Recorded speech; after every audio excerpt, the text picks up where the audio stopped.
कक्षा 6 गणित। मैं आर.एस. प्रसाद सर आज आप लोगों को प्रश्नावली 4 अर्थात पूर्णांक पढ़ाने जा रहा हूं। चलिए देखते हैं पूर्णांक में क्या क्या चीजें आपके सामने हैं।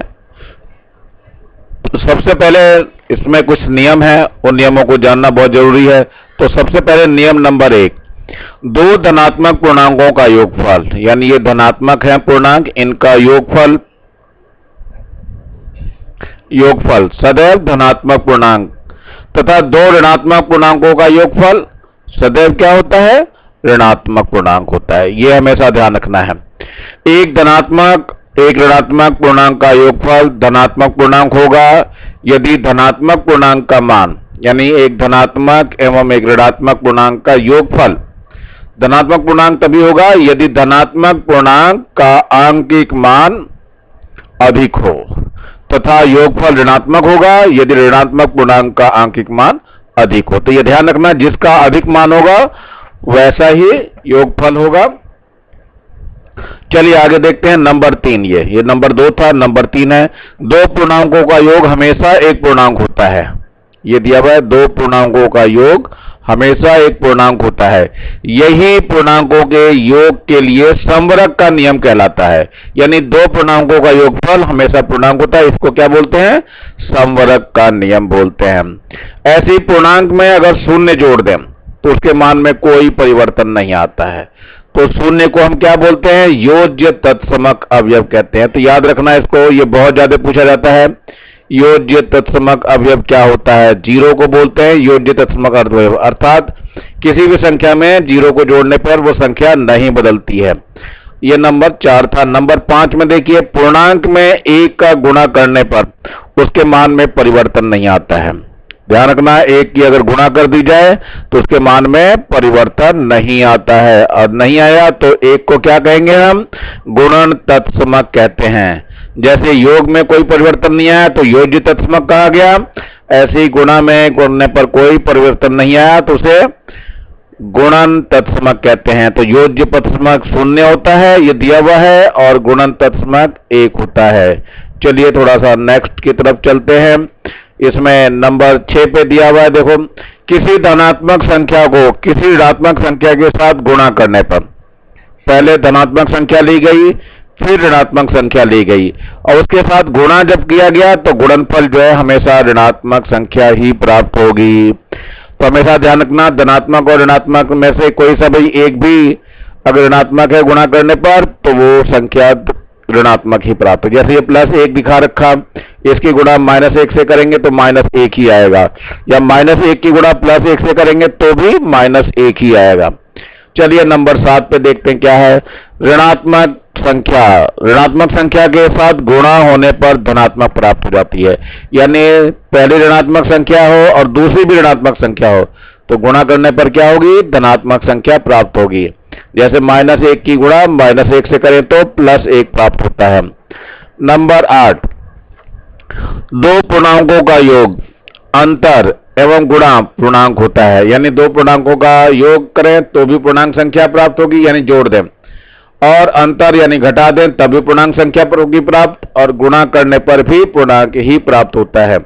चलिए नंबर 9 देखते हैं। पूर्णांक से 0 घटाने पर उसका मान नहीं बदलता है। ध्यान रखना है, किसी भी पूर्णांक से अगर 0 घटा दें तो कोई उसके मान में परिवर्तन नहीं होता है। प्रत्येक पूर्णांक की पूर्ववर्ती एवं परिवर्ती संख्या जो है वो होती है, प्रत्येक पूर्णांक की पूर्ववर्ती एवं परवर्ती संख्या होती है। नंबर 11 10 था। नंबर 11, किसी ऋणात्मक संख्या का योज्य प्रतिलोम। ध्यान रखना, योज्य प्रतिलोम की बात कर रहा है, धनात्मक संख्या होती है, यानी किसी भी ऋणात्मक में अगर उसी को धनात्मक में जोड़ दिया जाए तो संख्या 0 हो जाएगी। तो किसी धनात्मक संख्या का योज्य प्रतिलोम ऋणात्मक संख्या होती है, अर्थात किसी धनात्मक में ऋणात्मक उतनी ही जोड़ दिया जाए तो वो 0 हो जाएगा। ये तो 11 नंबर तक के थे नियम।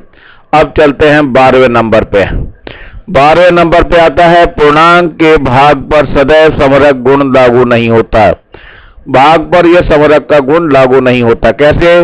3 को भाग देते हैं अगर 4 से तो भागफल पूर्णांक नहीं प्राप्त होगा, ये बटे में ही रह जाएगा। अब 13वां नियम है शून्य को छोड़कर प्रत्येक पूर्णांक संख्या, ध्यान रखना शून्य को छोड़ा जा रहा है, शून्य को छोड़कर प्रत्येक पूर्णांक में उसी पूर्णांक का भाग देने पर भागफल हमेशा एक आता है, जीरो नहीं, ध्यान रखना जीरो को छोड़ दिया गया, जीरो से भाग देंगे तो पता नहीं चलेगा कितना होगा, इसका अस्तित्व नहीं होता है। शून्य को छोड़कर यानी इसको अब छोड़ करके प्रत्येक पूर्णांक को योज्य प्रतिलोम से भाग देने पर परिणाम -1 प्राप्त होता है, यह भी आपको याद रखना है। शून्य का गुणन प्रतिलोम अस्तित्व नहीं रखता है, ये बहुत ज्यादा इंपॉर्टेंट है, इसको बहुत ज्यादा याद रखेंगे आप लोग। चलिए देखते हैं, इसको भी बहुत ज्यादा याद रखना, ये भी इंपॉर्टेंट रहता है। चलते हैं नेक्स्ट वाला क्या है। अब पूर्णांकों के कुछ गुण बताए गए हैं, जैसे नंबर 1 गुण याद रखें, 3 गुण दिए हैं और इन तीनों गुणों में ये सारी संक्रियाएं हैं, इन सारी संक्रियाओं के बारे में बताएंगे। सबसे पहले है योग संक्रिया। समवर्ग में ये नियम का पालन करता है, यानी ये सही है, और क्रम विनिमय में यानी क्रम बदलते तब भी योग्य क्रिया चलती है, साचार्य में भी योग्य क्रिया चलती है। ऐसी अंतर है, अंतर में भी समवर्ग नियम चलता है, क्रम विनिमय में ये समवर्ग नियम नहीं चलता है। और ऐसे ही साचार्य है, साचार्य का नियम भी नहीं चलता है। गुणन की क्रिया में समवर्ग नियम चलता है इसका मतलब, और क्रम विनिमय का नियम भी चलता है। कैसे चलता है? जैसे 3 गुणा 4 करें तो 4 गुणा 3 के बराबर हो गया, ऐसे को बोलते हैं। और साचार्य का नियम भी चलता ही है इसके अंदर। तो ये नियम कौन से चलते हैं, कौन सी? भाग संक्रिया में समवर्ग नियम नहीं चलेगा, क्रम विनिमय नियम नहीं चलेगा और साचार्य का नियम भी नहीं चलेगा। तो इन नियमों के आधार पर ये आपको ध्यान रखना है क्या होता है। समवर्ग का मतलब है कि दो पूर्णांकों की गुणा करें या जोड़े या अंतर करें तो पूर्णांक संख्या प्राप्त होती है, और क्रम विनिमय का मतलब क्रम बदल दिया जाए तो भी पूर्णांक संख्या प्राप्त होगी। साचार्य का मतलब ग्रुप बदल दिया जाए उसका तो भी पूर्णांक संख्या प्राप्त होगी। चलिए अब हम अपने प्रश्नों की तरफ बढ़ते हैं। तो ये प्रश्न कुछ दिया हुआ आपको दिखाई दे रहा है। ये निम्न संख्याओं को संख्या रेखा पे निरूपित करके परिणाम बताइए। चलिए देखते हैं परिणाम इसका कैसे निकलता है। ये आपका 0 हो गया, ये 1 हो गया, और ये 2 है, ये 3 है, और ऐसे ही ये माइनस का 1 है, ये माइनस का 2 है, -3 है, और ये -4 है। यहां पर भी एक और लिख लीजिए 4। तो पहले 2 लेना है, तो 2 है, 0 से 2 ऐसे चलेगा ये, तो पहले ये यहां आ जाएगा। इसके बाद माइनस का 4 है तो -4 अंक घटाएंगे वापस, तो 1 यहां हो गया, 2 हो गया, 3 हो गया, 4 हो गया, यानी अब यहां तक लेके जाना है। तो ये कैसे जाएगा? माइनस वाले सारे नीचे से जाते हैं, तो ये ध्यान रखना, ये ऐसे पहुंचेगा। तो ये जो संख्या हो गई ये माइनस का 4 हो गया और ऊपर वाला प्लस का 2 हो गया। तो परिणाम कितना प्राप्त हुआ सबको पता लग गया हो गया। परिणाम जो है आपका कितना हुआ प्राप्त, ये देखो माइनस का 2 प्राप्त हो रहा, तो ये -2 इसका आंसर हो गया। चलिए इस पे देखते हैं ये संख्या कैसे चलती है। ये आपका 0 हो गया, फिर 1 हो गया, 2 हो गया, 3, और ये 4, और ये 5, और एक और संख्या 6। तो पहले -3 चलना है, तो -3 तो पहले माइनस की तरफ ले जाए, तो -1 हो गया, माइनस का 2 हो गया, इसको थोड़ा सा आगे बढ़ा दीजिए तो ये माइनस का 3 हो जाएगा। चलिए थोड़ा आगे देखते हैं। तो पहले क्या है, -3 है, तो -3 का मतलब क्या हो गया, उल्टी दिशा में जाएगा ये माइनस का 3 यहां तक पहुंचाया जाएगा, ये पहुंच गया माइनस का 3, तो -3 ऐसे लिखना है आपको। इसके बाद प्लस का 5 है, इसके बाद प्लस यहां से गिनना चालू करेंगे, तो 1 2 3 4 5, तो ये से लेकर के कहां तक जाएंगे, 5 तक लेके जाएंगे। तो परिणाम कितना प्राप्त हुआ, तो यहां पे लिखना होगा परिणाम जो है वो 2 आ गया, यही आपका आंसर है। चलिए आगे देखते हैं इसमें कौन कौन सी संख्या रेखा निरूपित करना है। तो देखते हैं यहाँ पर क्या लिखा हुआ है, -6 है और -3 है, तो यह सब माइनस में ही चलेगा। तो यहाँ पे 0 हो गया, ये माइनस का 1 है, ये माइनस का 2 है, -3, -4, -5 है, माइनस का 6 है, माइनस का 7 है, और -8 है, और एक -9 हो गया। एक आधा और ले लीजिए तो माइनस का यहाँ पे 10 हो जाएगा। तो सबसे पहले क्या करना है, माइनस का 6 चलाना है। तो ये 0 से लेकर के माइनस के 6 तक जाएगा, ये यहां तक जाएगा, ध्यान रखना। ये माइनस का 6 आ गया। अब इसके बाद माइनस का 3 और लेना है। तो 1 2 और 3, तो ये माइनस का 3 यहां और पहुंच गया यहां तक, तो ये -3 हो गया। तो परिणाम आपको मिल गया होगा, परिणाम कितना आ गया इसका, माइनस का 9 हो गया। तो ये आंसर हो जाएगा आपका। अब चलते हैं 6 4 और ये माइनस का 2 दिखाना है। तो यहां से स्टार्ट कर रहा हूं मैं, 0 1 2 3 4 5 6 7 8 9 और एक ये 10। चलो देखते हैं, सबसे पहले 6 है तो ये प्लस में है, तो सबसे पहले ये 6 चलेगा यहां तक, ये आपका 6 आ गया है, ये प्लस का 6 हो गया, तो यहाँ पे 6 लिख लेंगे। फिर प्लस का 4 है तो गिन लीजिए, 1 2 3 और ये 4 हो गया, तो यहाँ पे क्या हो जाएगा, ये प्लस का 4 आ गया यहाँ पे, तो यहाँ पे 4 लिखना है। अब माइनस का 2 है तो इसको घटा दीजिए, नीचे से आएगा 1 और 2 यहां तक आएगा घट करके, तो ये आपका कितना आ गया, ये माइनस का 2 हो गया। तो परिणाम कितना आ गया, परिणाम कितना आया, परिणाम जो है वो 8 आ गया। तो 8 हमारे पास आंसर होगा। चलिए और क्वेश्चनों की तरफ देखते हैं जरा, क्या दिया हुआ है इन्होंने। ये एक और दी हुई संख्या रेखा पर निरूपित करने के लिए 4 है, -3 और -5 है। तो यहां से मैं चालू कर रहा हूं, ये 0 हो गया, 1 हो गया, 2 हो गया, 3 हो गया और ये 4 हो गया। ऐसे फिर यहाँ पे माइनस का 1 हो गया, माइनस का 2 हो गया, -3 हो गया, -4 हो गया, माइनस का 5 हो गया, माइनस का 6 हो गया और माइनस का 7 हो गया। देखते हैं क्या होता है। सबसे पहले 4 है प्लस का, तो 0 से लेकर के 4 हम चलाएंगे ऐसे, तो ये आपका क्या हो गया, 4 आ गया। अब इसके बाद 4 से -3, तो -3 नीचे से चलेगा, तो 1 2 3 यानी यहां तक जाएगा, ये आपका यहां तक आएगा, यानी माइनस का ये 3 आ गया। अब इसके बाद माइनस का 5 एक और है, गिन लीजिए, 1 2 3 4 5 यहां तक जाएगा, तो यहां तक इसको लेकर के जाना है, ये ऐसे करके और यहां तक आ जाएगा। ये माइनस का कितना हो गया, 5 हो गया।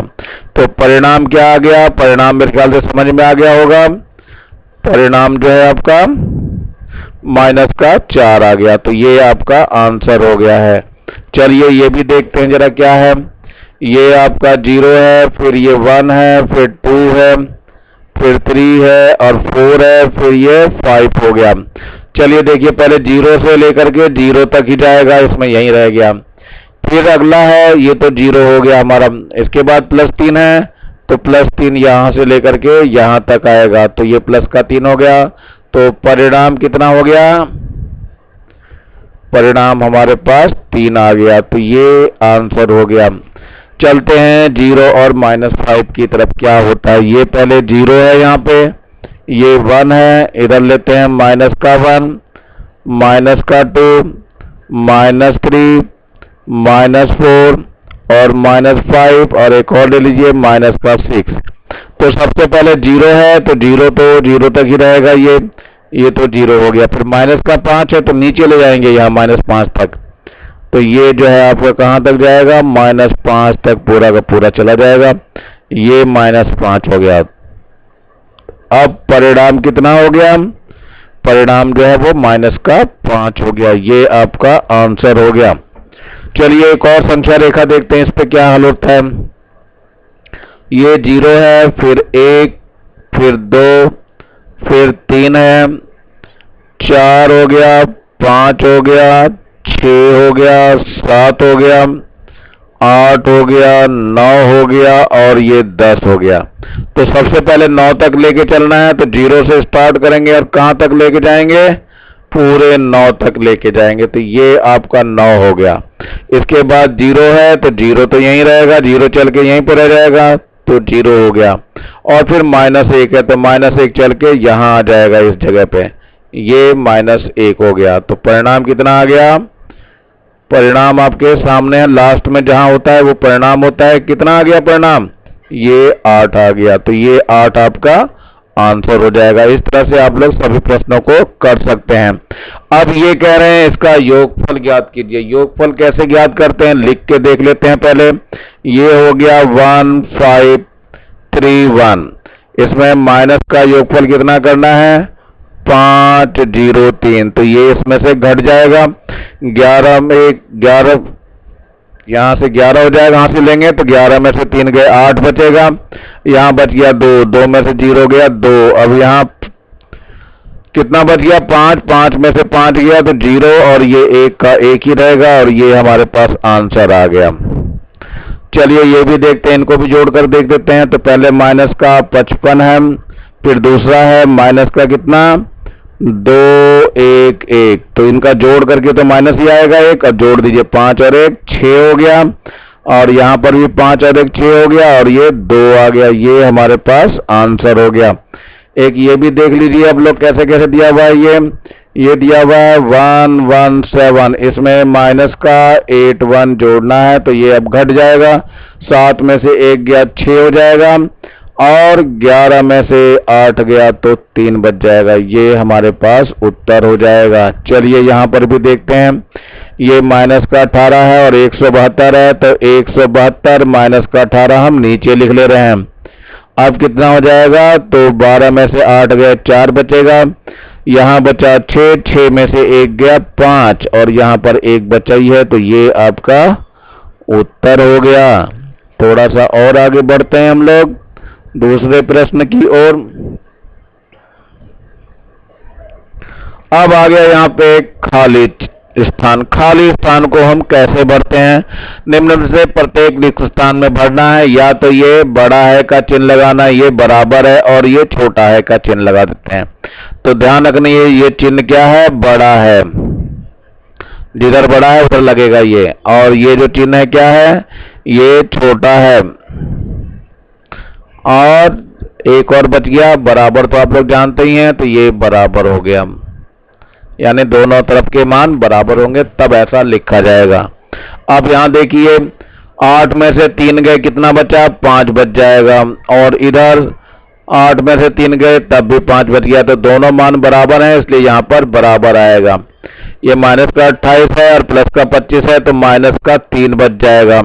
यहां पर भी देखो माइनस का 25 है, प्लस का 28 है, तो प्लस का 3 बचेगा, जो कि माइनस वाली संख्या छोटी होती है, प्लस वाली बड़ी होती है, तो ये वाला चिन्ह लग जाएगा आपका। ये छोटा है तो छोटी चोंच, मुंह खुला है मतलब ये बड़ा है।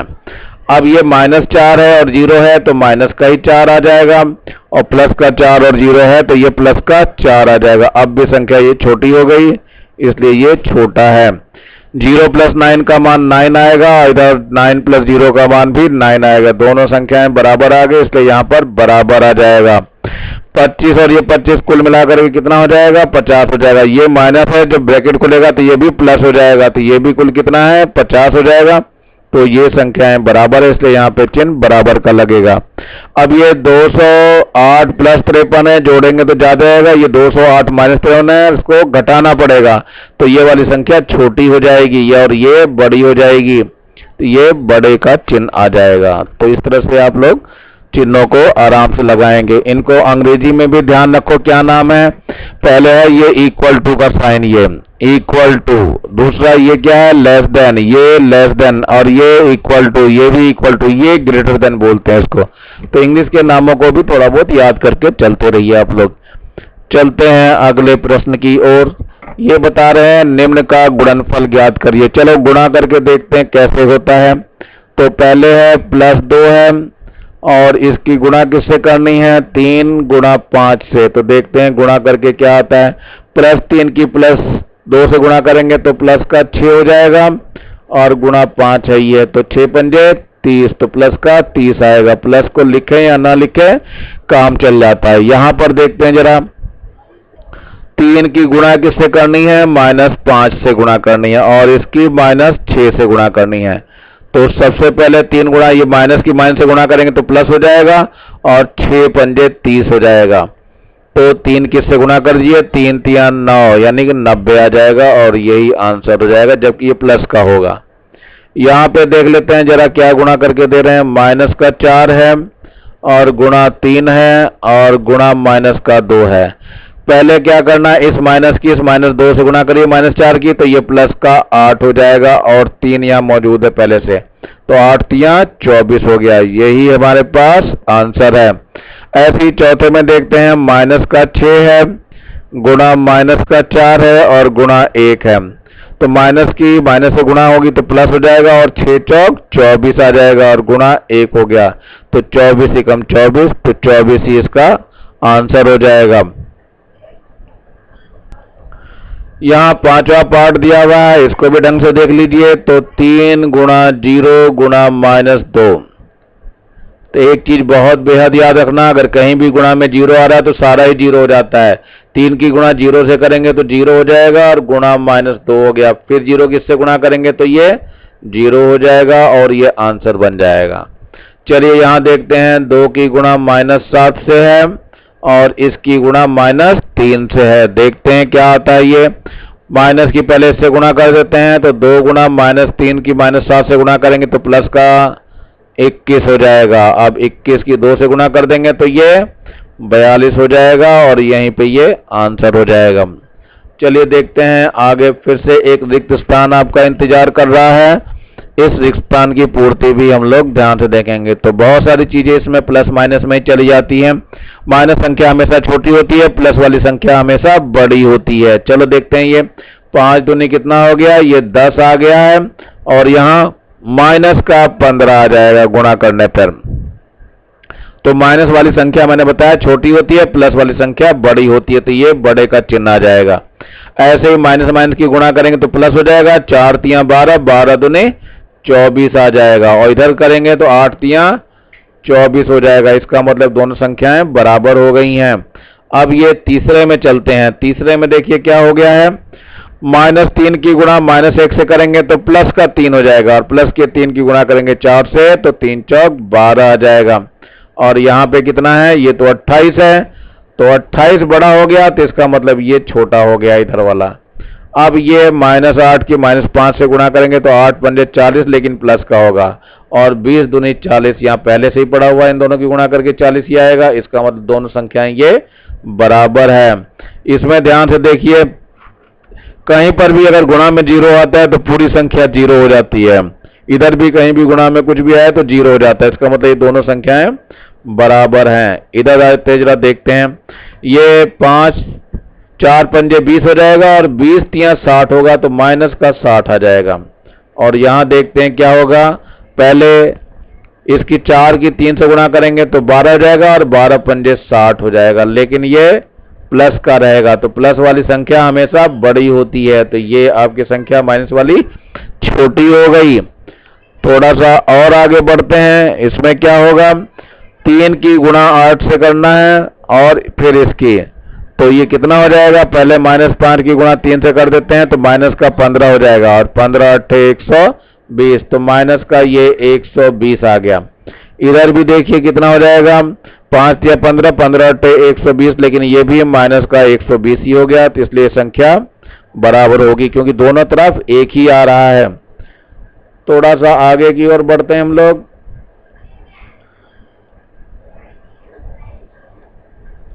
ये है दो पूर्णांकों का योगफल 69 है। यदि उनमें से एक पूर्णांक 56 है तो दूसरा पूर्णांक बताना है। तो ये देख लिए योगफल कितना है, 69 है।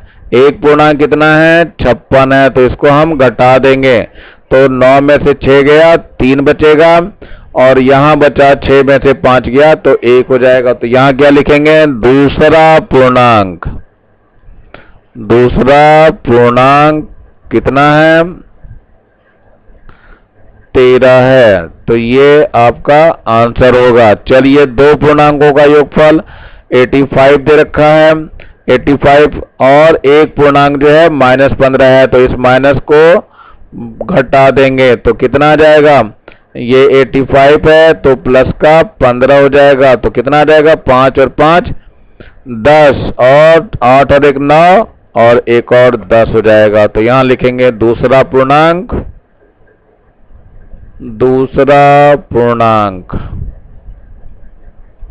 कितना हो गया? ये दूसरा पूर्णांक हमारा 100 आ गया, 100 है। तो ये आपका आंसर हो गया। चलिए थोड़ा सा आगे की तरफ बढ़ते हैं।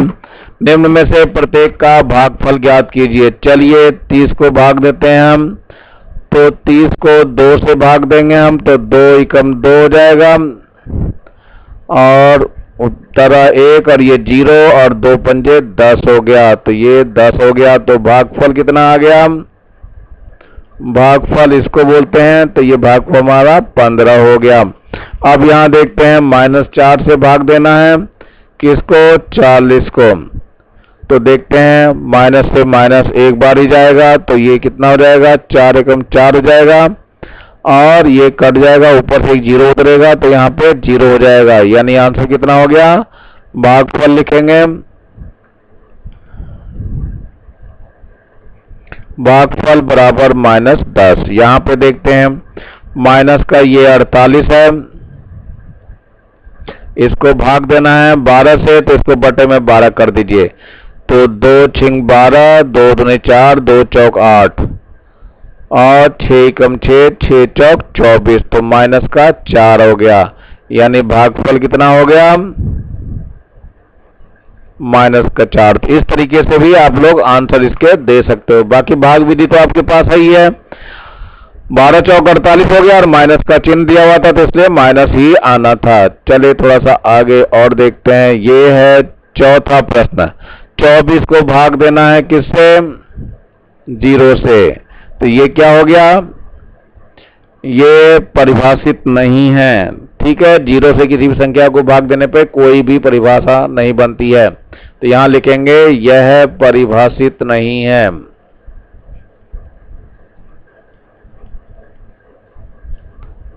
यह परिभाषित नहीं है। चलिए पहले वाला हो गया, फोर्थ वाला पार्ट। अब इसको देखते हैं। -14 को भाग देना है किससे? 1 से भाग देना है, तो ये माइनस का 14 ही आ जाएगा। ये आंसर हो गया। ऐसे ही 95 को भाग देना है किससे? -5 से देना है, तो माइनस तो यहाँ आएगा ही आएगा, 5 एकम 5 हो जाएगा, और कितना आ जाएगा? घटाएंगे तो यहाँ से 4 हो जाएगा, फिर 45, फिर 5 नेम 45। तो ये 45 हो गया, और इसको घटा देंगे तो ये कट जाएगा, पूरा 0 हो जाएगा। तो क्या हो गया? ये आपका क्या चीज लिखता है? भागफल लिखना है। भागफल हो गया -19। तो ये आंसर है, आप लोग आराम से कर सकते हैं। अब आता है नंबर रिक्त स्थानों की पूर्ति, मतलब किस संख्या से भाग दी गई है ये बताना है। 80 को अगर हम 4 से भाग कर दें तो 20 आ जाएगा, तो 20 चौक 80 हो गया। यहाँ पे 24 है, 24 को हम भाग दे रहे हैं, अगर -1 कर दें तो ये प्लस हो जाएगी संख्या, तो -1 से भाग देने पे 24 हो जाएगा प्लस का। यहाँ है 46, माइनस का 23 चाहिए, तो माइनस के 2 से भाग कर दीजिए, ये माइनस का 23 हो जाएगा। यहाँ पे क्या करना है? भाग करना है, तो माइनस के 12 से भाग कर दो, तो ये माइनस का 1 हो जाएगा। चलो आगे की तरफ बढ़ते हैं थोड़ा सा, और देखते हैं इनमें क्या कुछ है। 10वें प्रश्न का पहला पार्ट दिया हुआ है, तो पहले पार्ट को मैं लिखने जा रहा हूं यहाँ पे। 17 का योज्य प्रतिलोम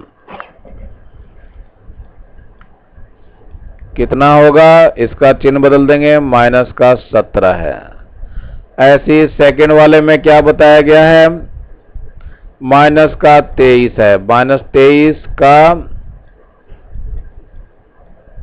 योज्य प्रतिलोम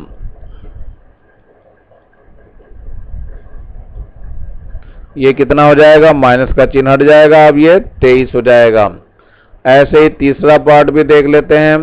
ये दिया हुआ है 68, तो क्या लिखेंगे? 68 68 का योज्य प्रतिलोम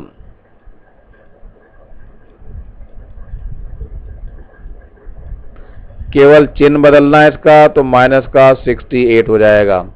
ऐसे ही चौथा पार्ट और है, तो चौथे को भी लिख लीजिए। -75 का योज्य प्रतिलोम, यानी जिसको जोड़ें तो वो 0 हो जाएगा। तो ये कितना है, प्लस का 75 हो जाएगा। तो यही आंसर है, इनको आप लोग आराम से कर सकते हो। ये 11वां प्रश्न है, रिक्त स्थानों की पूर्ति कीजिए। तो माइनस का 18 है, इसमें अगर हमने प्लस का 18 कर दिया तो 0 हो जाएगा। ये माइनस का प्लस का 161 है, इसमें माइनस का 161 अगर जोड़ दिया गया तो ये 0 हो जाएगा। 26 है, 26 में माइनस 26 जोड़ा जाएगा तो संख्या 0 हो जाएगी। और ये प्लस का है तो माइनस का पहले से है तो 79 प्लस का इसमें जोड़ा जाएगा तो संख्या 0 हो जाएगी। ये एक्सरसाइज यहीं पे समाप्त हो रही है। और नीचे आप लोगों को एक लाल रंग का बटन दिखाई दे रहा होगा, इसको दबा करके सब्सक्राइब कर लेंगे, और जिससे कि आने वाला वीडियो हर एक आपको मिलता रहेगा। और ज़्यादा से ज़्यादा बच्चों को शेयर करेंगे, जिससे ज़्यादा बच्चों का फायदा हो सकता है। मैं RS प्रसाद सर आज आपका लेसन यहीं पे समाप्त कर रहा हूँ।